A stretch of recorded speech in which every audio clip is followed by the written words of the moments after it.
Staff Sergeant Riley Jameson never believed in superstition. She had served 3 combat tours, patched up wounds in hostile fire, and dragged bleeding soldiers across minefields. But the moment she stepped into the base briefing room that morning, something in her gut twisted a knot of dread that refused to loosen. The sun hadn't even risen over the jagged peaks of eastern Afghanistan, yet the desert heat was already pressing against the walls like a threat. Inside the small concrete building, 10 soldiers sat in rigid rows, the overhead projector casting a map of the valley they'd be patrolling. Intel reports indicate possible Taliban movement along the ridgeline, the commander said, his voice as flat as the stale coffee in his hand. You'll move out in 4 Humvees? Keep your distance. Follow recon protocol. Any contact, call it in. Do not engage unless fired upon. Riley sat in the second row, her boots planted firmly on the concrete floor. She wore her combat medic patch like a second skin, hardened, reliable, calm under pressure. Her fellow soldiers called her Steel Spine Riley because she didn't flinch, didn't panic, not even when she'd been waist-deep in blood during a 14-man IED strike 2 years ago. That day, she'd saved 9, but today, ... Something felt wrong. She glanced around the room. Private Miguel Torres, just 19, was fidgeting in his seat. Corporal Jenkins, their heavy gunner, looked as pale as chalk. Even Sergeant Malcolm, a bulldozer, of a man who rarely blinked in combat, was unusually quiet. Riley tried to shake it off. Nerves were normal before a patrol, especially in a place like this, the Valley of Ghosts, they called it. 6 American convoys had been attacked here in the last year. None had made it through without casualties. Still, the silence in the air that morning was heavier than usual. Let's move, the commander ordered. Within the hour, they were loaded into their vehicles, helmets strapped, rifles checked, prayers whispered. Riley climbed into the 3rd Humvee, sitting behind the driver. Her med kit was locked to her side, ready for anything. As the convoy rolled out through the base gates, the rising sun cast long shadows over the barren hills. The dirt road cut between rocky cliffs, steep and narrow, perfect terrain for an ambush. Riley scanned the ridges, eyes squinting through the dust cloud kicked up by the lead vehicle. Nothing moved. No birds. No shepherds. No breeze. Just silence and the humming growl of diesel engines. That's not good, Jenkins murmured from the turret above. What's not? Riley asked, though she already knew. No kids, he replied. No goats, nothing. Villages. Around here are always awake by now. Riley nodded grimly. In Afghanistan, silence wasn't peace. It was a warning. Locals always fled before something bad happened. She gripped the radio. 3rd Humvee to lead. We're seeing empty roads. And no activity. Requesting confirmation on civilian presence. A crackling voice replied, Copy that, 3rd. Continue mission. Eyes up. Torres, riding shotgun, kept glancing at Riley. You think we're going to be okay? She smiled faintly. Stick close to me, kid. I'm bad luck for bullets. It was a lie. Riley had been shot before twice, actually. Once in her first tour. Once saving an Afghan child caught in a crossfire. But the joke made Torres chuckle, and that's what mattered. The Humvee lurched forward through the narrow pass. Jagged rocks rose on both sides like teeth. Riley could feel her heart thumping faster. She had trained herself to stay calm in battle. But this wasn't just nerves. She clutched the rosary in her pocket. Her grandmother had given it to her before she deployed the first time. She didn't pray often, but today she whispered one. God, keep them safe. 30 seconds later, the world exploded. The first Humvee vanished in a fireball, flung sideways like a toy struck by a hammer. Debris rained from the sky. Smoke curled upward. Screams pierced the radio. Ambush. Contact, right? Gunfire erupted. From the cliffs, dozens of AK-47s firing down in a deafening storm. Bullets peppered the dirt, the metal, the glass. Shouts rang out. The second Humvee slammed its brakes, trying to reverse. Riley's vehicle jolted to a stop. Jenkins opened fire from the turret, unloading .50 cal rounds toward the ridges. Riley's hands moved before her brain caught up. She yanked her door open, sprinting toward the front with her med kit. She didn't see who was shooting. She didn't care. Men were down. That was all she needed to know. Another explosion rocked the cliffs. The lead Humvee's wreckage was now burning uncontrollably. Cover me. She shouted. Bullets rained around her as she dove behind a chunk of twisted metal. Her eyes locked on a soldier crawling in the dirt, legs shredded, screaming for help. She bolted toward him. And then she felt a searing punch to her left side. The first bullet, but she didn't stop, because Riley Jameson had made a promise. No one gets left behind. Riley hit the ground hard, but didn't stay down. The shot to her side had stunned her, not stopped her. She bit her tongue against the pain and crawled through the gravel toward the screaming soldier. His name was Wallace Private First Class. Jamal Wallace. She recognized his voice before she saw his face, half covered in dust and blood. "Hold on, Wallace," she shouted. Her voice drowned beneath the echoing fire of automatic rifles overhead. The ridge to their right was alive with muzzle. Flashes. Taliban fighters poured rounds down in bursts, methodically targeting anything that moved. The kill zone was perfectly designed narrow, with only one road in or out, cliffs on both sides, and no overhead cover. Suppressing fire, right flank. Jenkins shouted from the turret. The Humvee's .50 cal roaring. Riley finally reached Wallace. His leg was a mess. Shrapnel had ripped it apart below the knee. Blood gushed from a torn artery, painting the rocks crimson. She didn't hesitate. Her fingers flew across his leg, wrapping a tourniquet high and tight.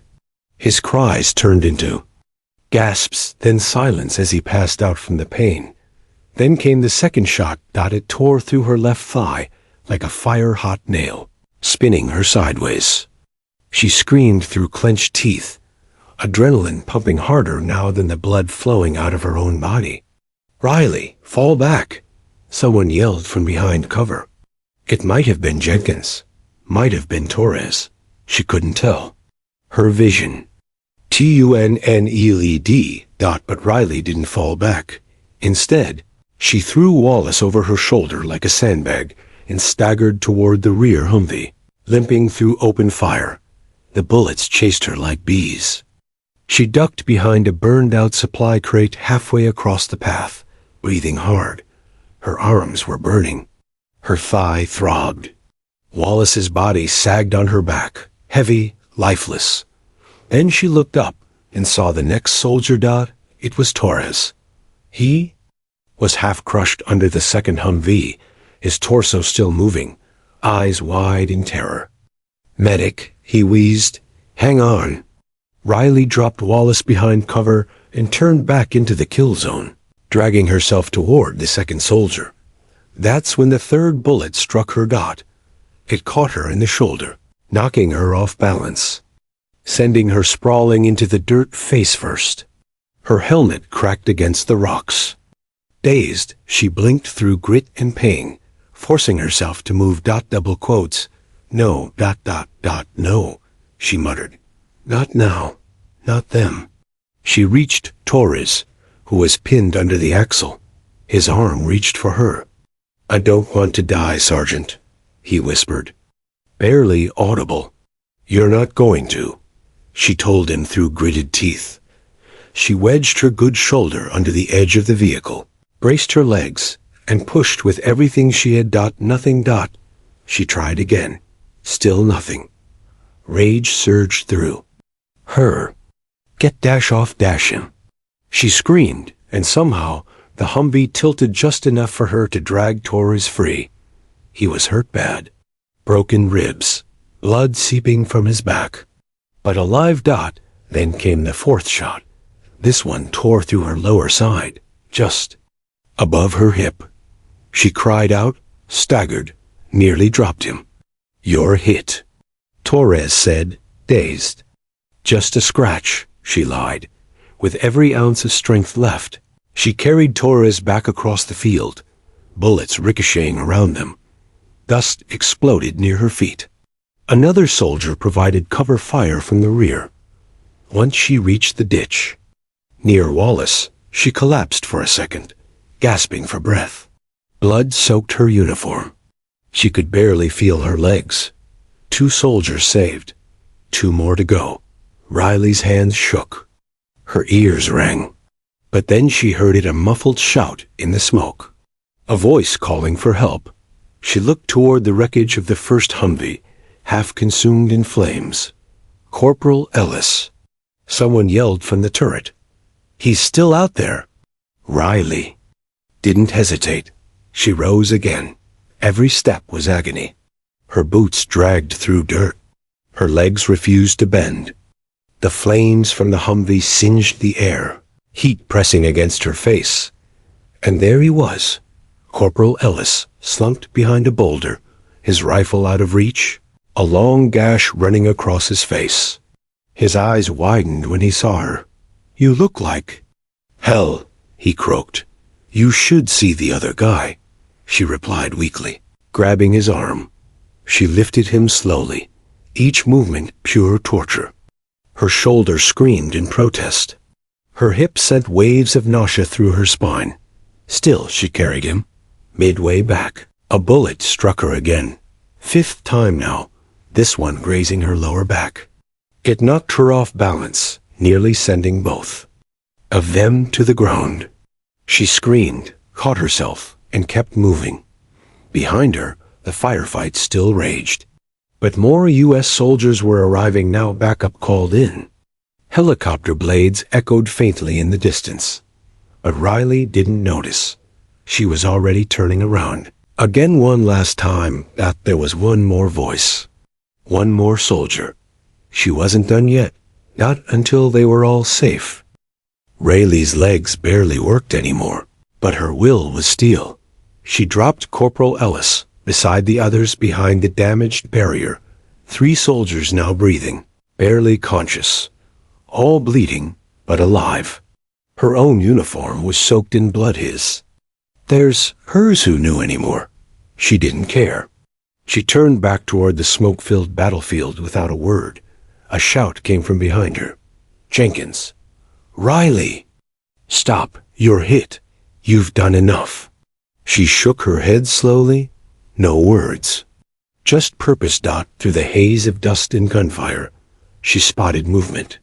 Another soldier specialist, Decker, lay flat on his stomach near a broken supply crate. One hand stretched out, the other tucked beneath his chest.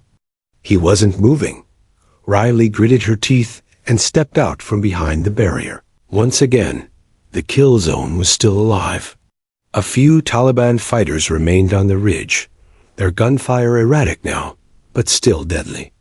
A second platoon had begun, returning fire from the rear slope, and air support had been called in, but Riley didn't wait for angels. She was the help. Each step toward Decker felt like walking through fire. Her thighs screamed. Her shoulder hung limp at her side. Her hip sent lightning bolts up her spine. But still, she moved. Halfway there, she fell to one knee. A rush of dizziness hit her like a wave. She almost blacked out. "No," she whispered. "Not now." Decker's fingers twitched. He was alive. She crawled the last 20 feet, her elbows digging into the rocky dirt, her ribs protesting with every inch. When she reached him, she flipped him over gently. His lips were blue. He was choking on blood, collapsed lung. She reached into her field pouch, pulling out a decompression needle. Her hand shook violently. Blood loss was catching up to her. "Steady?" "Riley." Steady. She located the rib space, pierced his chest.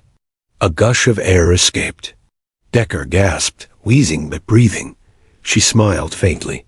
Told you medics don't quit. Then came the sixth bullet. It struck her just above the hip, again lower. Back this time. She screamed out loud, her voice cracking. She dropped over him, shielding his body with her own, as bullets rattled nearby. Her vision swam.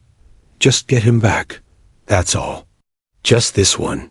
She grabbed the collar of his vest and began dragging him backward, one painful crawl at a time.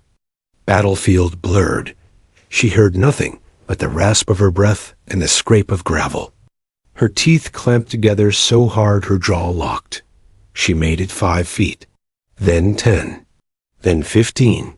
Behind her, soldiers cheered. A squad had reached the ridgeline and was pushing the attackers back. One Taliban rifleman dropped, then another.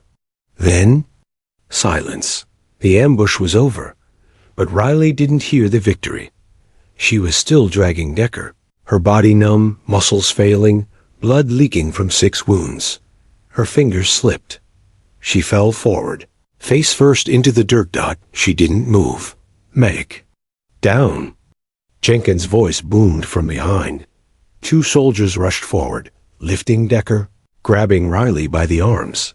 She came to briefly, her eyes fluttering open as they carried her. Did I? She muttered. You got him, Jenkins whispered, holding her hand. All 4.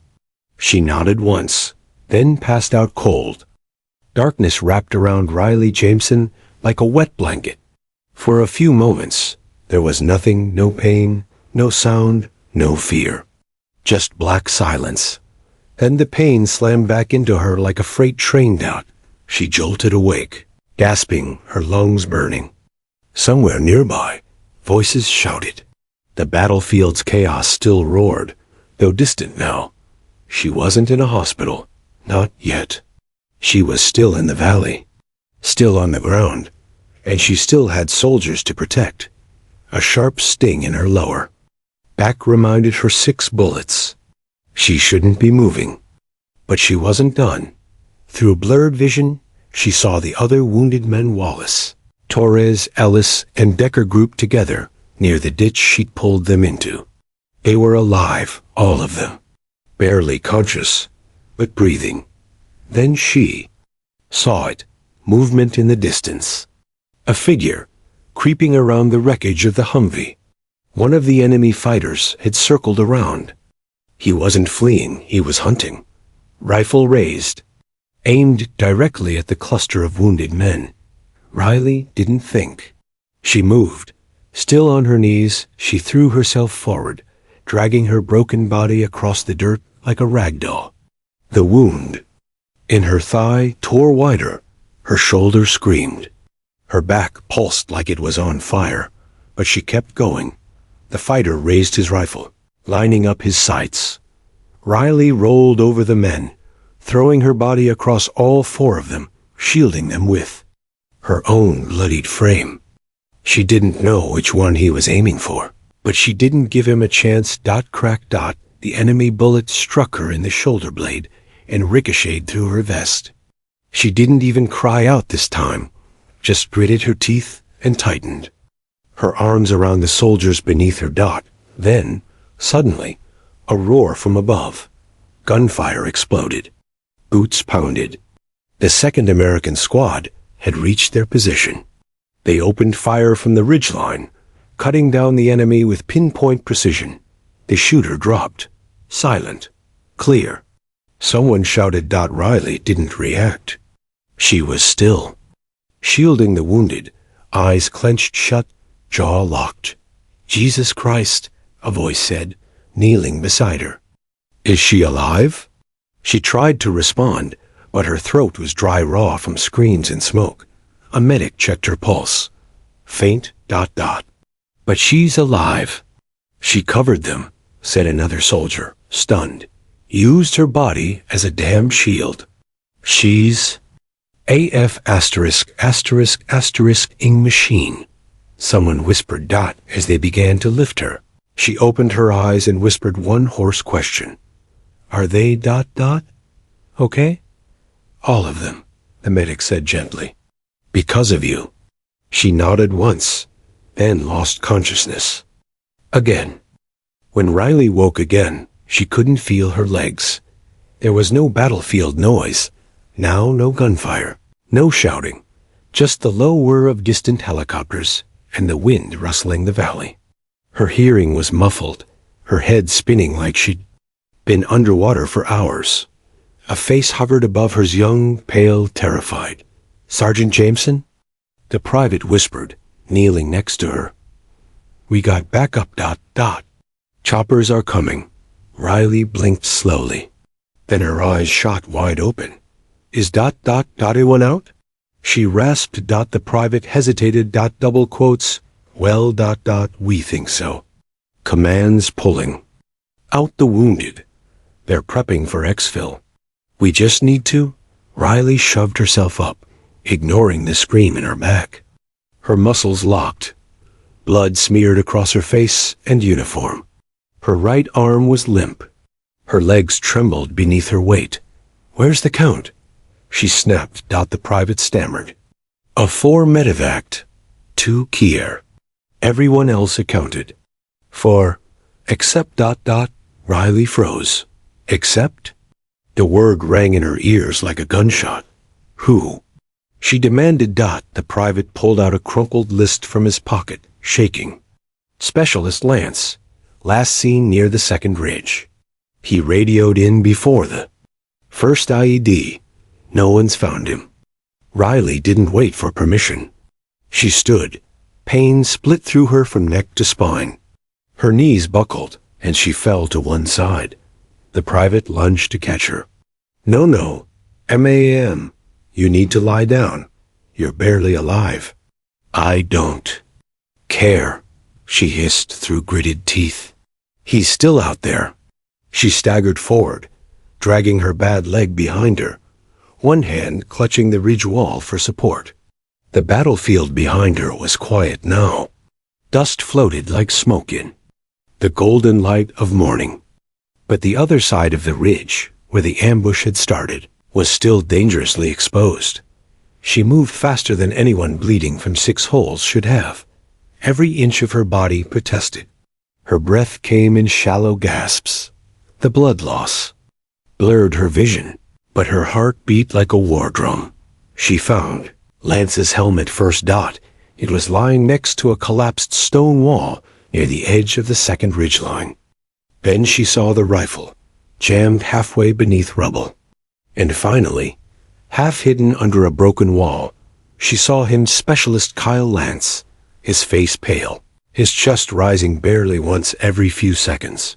She stumbled to him and dropped to her knees. Lance! You hear me? His eyes opened slightly. Sergeant ... You're gonna be okay. I've got you. Nobody else came, he murmured, coughing blood. I'm not nobody, she said, forcing a grin. His legs were crushed probably. Both femurs broken. Blood pooled beneath him. One of his arms looked dislocated, his skin turning a frightening shade of gray. She pulled gauze from her nearly empty med kit, applying pressure to the worst wounds. He groaned, barely conscious. He weighed over 200 pounds. And they were alone. She tried to lift him. Her back screamed. Her legs collapsed again. Her head hit the dirt. No, she whispered. No ... not yet ... She clawed at the ground, dragging herself next to him.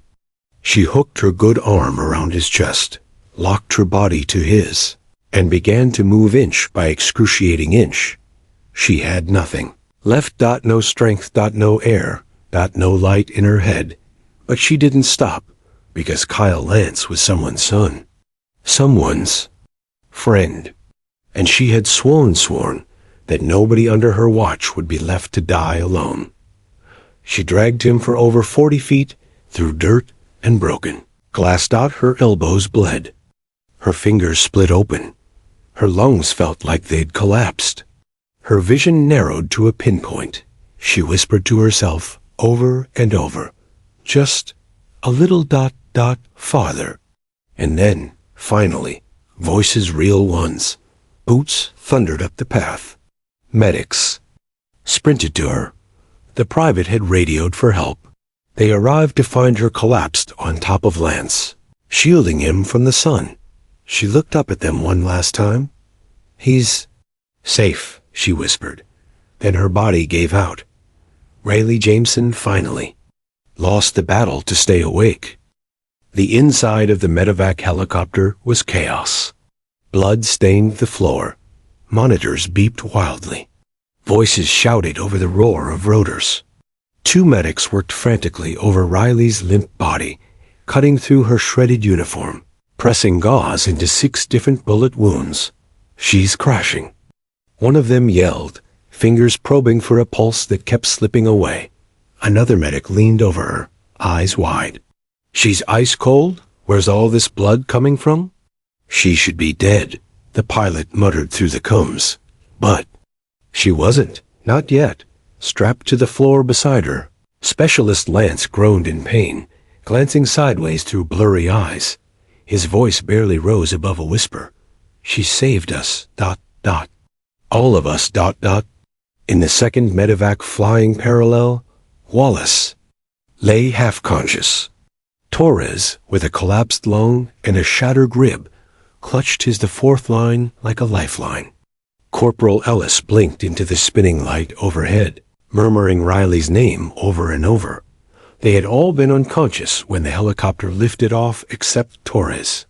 He'd been the last to speak to Riley before she collapsed completely. "She said ... We made it," he told the flight nurse, his voice thick with emotion. Then she blacked out. She didn't even ask about herself. Riley's pulse dropped again. The medics cut open her body armor, what was left of it. Her torso was a mosaic of bruises, burns, and bullet holes. Her shoulder was mangled. One leg barely had circulation. Her back was drenched in blood. They had one shot. Hang plasma. Now. The flight medic barked. Riley's body jolted as they injected more fluid. Another medic began CPR again, and again. She didn't respond.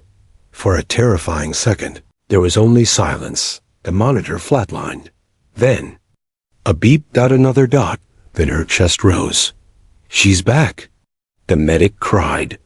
"She's hanging on." The team erupted into renewed motion. There was no time to process the miracle. They still had 12 minutes to base. 12 long minutes to keep her heart beating. 12 minutes to honor what she had just done, because the 4 men beside her were only alive thanks to her impossible will ... at the field hospital. Doctors were already waiting at the landing pad. The moment the bird touched down, a trauma team rushed forward, wheeling Riley into surgery. Her vitals were hanging by a thread. She was missing too much blood. Her lung had collapsed. Her leg was nearly lost. One bullet had passed a centimeter from her spine. The chief surgeon, Colonel Rosen, looked at her chart and then her body. His face was grave. "She should have died out there," he muttered. "Sir?" A nurse asked. "She's been shot 6 times. Broken ribs. Internal bleeding. She carried 4 full-grown men on her back while bleeding out. And she's still breathing. Do you understand what kind of strength it takes?" No one answered. They didn't need to. The next 14 hours were a blur of scalpels, suction, clamps, and prayers. Back in the barracks, her unit waited in silence.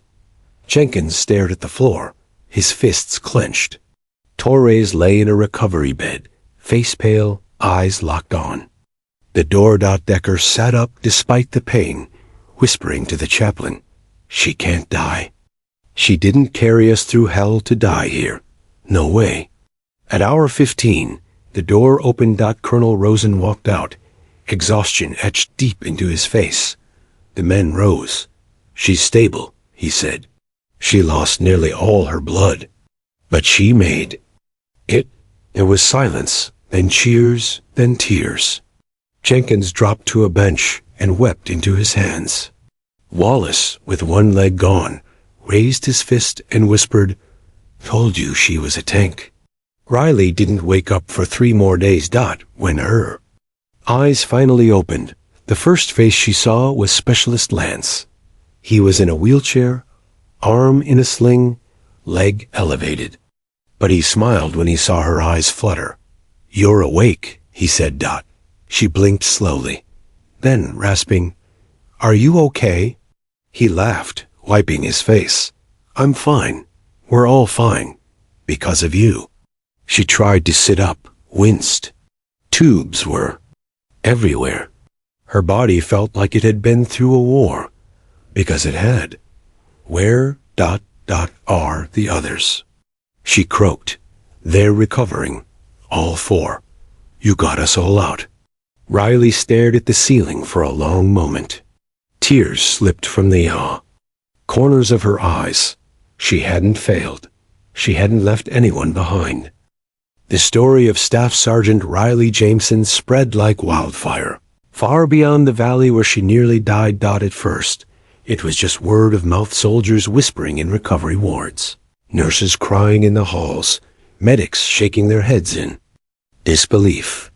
But then official reports surfaced.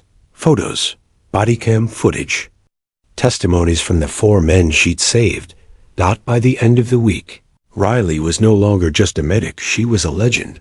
Back at Fort Bragg, commanders read the initial field logs with disbelief. Shot 6 times and still carried them? Colonel Adams muttered, flipping through pages.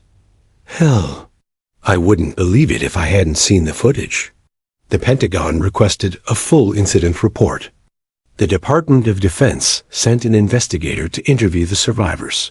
Each man gave the same story. "She didn't just carry us," Wallace said, his voice steady despite his prosthetic. "She gave us her blood, her body. She gave everything. She got hit, kept moving. Got hit again, still moving," Torres added, eyes misty. "I saw her face. She wasn't scared. She was just determined." Ellis leaned forward in his wheelchair. "She threw herself over us when that last guy took aim. Like she didn't care if she died, as long as we didn't."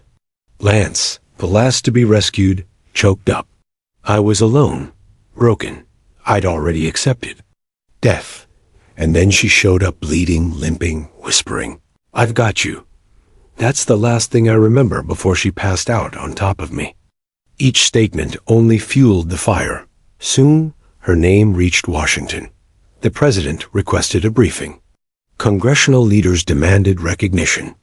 Military historians called it one of the most courageous acts of personal sacrifice in recent memory. Comparisons were made to Audie Murphy, Desmond Doss, and other American combat heroes. Still, Riley didn't know any of this. She lay in a sterile hospital bed at Landstuhl Regional Medical Center in Germany, surrounded by machines, tubes, and silence. Her body remained weak. Her arm was immobilized, her left leg stitched and splinted, her torso wrapped in layers of gauze and bandages. She drifted in and out of consciousness. In one moment, she heard a chaplain reading softly from Psalms. In another, she saw her mother, crying by her bedside, whispering, "Baby, you held them all. You really did." On the 6th day, she woke fully. A nurse named Gina stood at her side. A calm, kind woman with tired eyes and a soft smile. "Hey there, Sergeant," Gina said gently. "Welcome back," Riley blinked. "Where am I?" "Germany. Safe. Healing." Riley turned her head slightly. "The others?" "They're alive. All 4. You did it." For the first time in a long time, Riley let herself cry. Not because of pain, not because of fear, because she hadn't failed. She'd brought them all home. A week later, she was visited by a General. Major General Carlton entered the room in full dress uniform, flanked by aides and photographers. Riley tensed immediately. "Sir?" He nodded respectfully. "At ease, Sergeant." He approached slowly, then placed a silver box at her bedside. "You'll get the official ceremony when you can stand," he said, but I couldn't wait. He opened the box. Inside was the silver star, for conspicuous gallantry and intrepidity. "In action," he read aloud.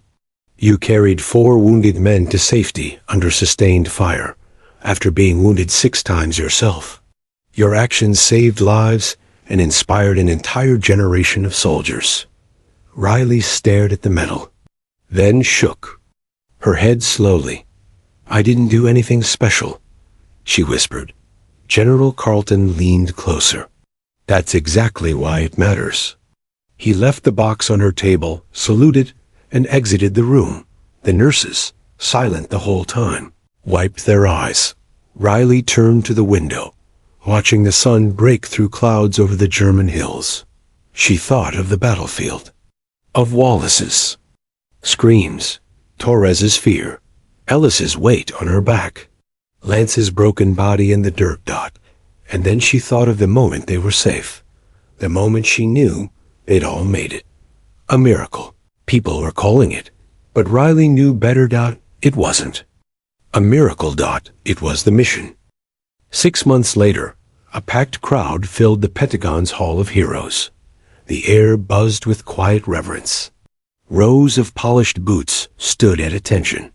Journalists crowded behind velvet ropes. The entire Joint Chiefs sat in front, faces solemn. Then came the voice. "Ladies and gentlemen, please rise for Staff Sergeant Riley Jameson." The room erupted in applause. Slowly, leaning on a cane, Riley stepped onto the stage in full dress uniform. Her left leg rebuilt with metal rods. Her shoulder forever stiff. Scars peeked through her collar, but her eyes held the same steel. They had that day in the valley. Behind her stood the 4 men she carried: Lance, Torres, Wallace, and Ellis, all alive, all watching her like she was something more than human. President Daniels approached the podium. He paused, scanning the crowd before speaking. "There are heroes we read about in history books," he began, "and then there are heroes who live among us, flesh and blood, bruised and broken, but unshakable. Sergeant Jameson is one of them." He turned to face her directly. "You were shot 6 times. You bled, you broke, but you did not stop. You carried your brothers when they couldn't walk. You shielded them when death reached for them. And in doing so, you reminded all of us what true service, courage, and sacrifice look like." Then he pinned the Medal of Honor to her chest. The room stood in silence, not for the medal, but for her. Riley didn't speak right away. She looked at the men behind her, her soldiers, her brothers. Then she looked at her mother in the front row. And finally, she turned to the podium. "I didn't carry them because I'm brave," she said, voice quiet but clear. "I carried them because they would have done the same for me." She looked down for a moment, then continued. "You train for war. You plan. But when the bullets start flying, and the people you love are on the ground, something takes over. It's not fear. It's not pride. It's not even duty. It's love. That's what carried them out." She looked up, and that's what carried me through. After the ceremony, Riley returned to Fort Bragg, but everything had changed. Unk was now a private room. Her uniform carried ribbons she'd never imagined wearing. She couldn't walk more than 20 feet without being saluted, but she remained Riley. When new recruits arrived, she sat with them at lunch. When her unit trained in the field, she rolled alongside them in a support vehicle, barking instructions like she always had. The physical therapy was brutal. There were days her body refused to move. Nights she screamed into pillows from the pain. But she never quit, and she never stopped visiting the hospital. Every week, she checked in on wounded soldiers, sat beside them, shared her story, let them touch her scars, held their hands through surgeries, even helped one amputee learn how to tie his boots again. "You're the reason I didn't quit," One young Marine told her, "You're the reason I believe in this uniform." Another whispered in.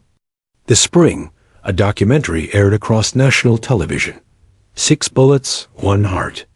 It featured body cam footage from the ambush. Her blood-covered face, her arms dragging limp bodies through the mud.